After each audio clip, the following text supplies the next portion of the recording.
In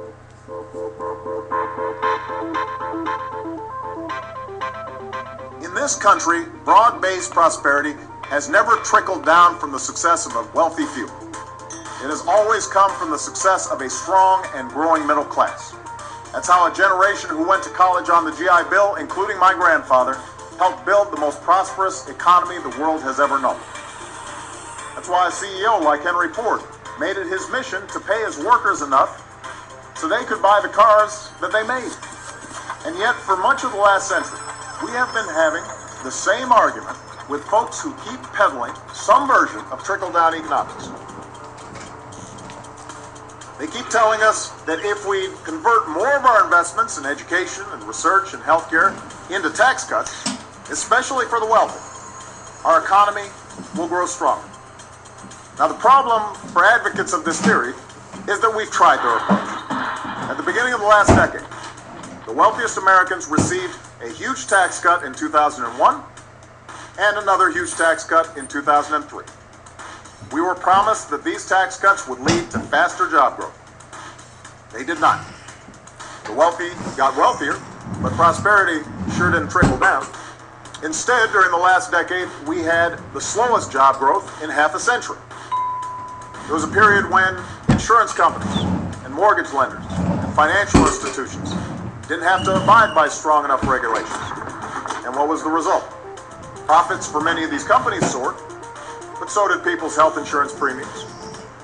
Patients were routinely denied care, often when they needed it most. Families were enticed and sometimes just plain tricked into buying homes they couldn't afford.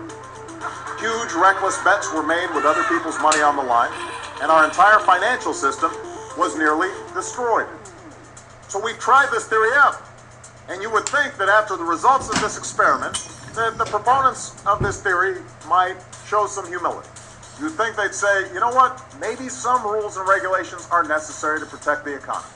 Maybe, just maybe, at a time of growing debt and widening inequality, we should hold off on giving the wealthiest Americans another round of big tax cuts. But that's exactly the opposite of what they've done. Instead of moderating their views even slightly, the Republicans running Congress right now have doubled down.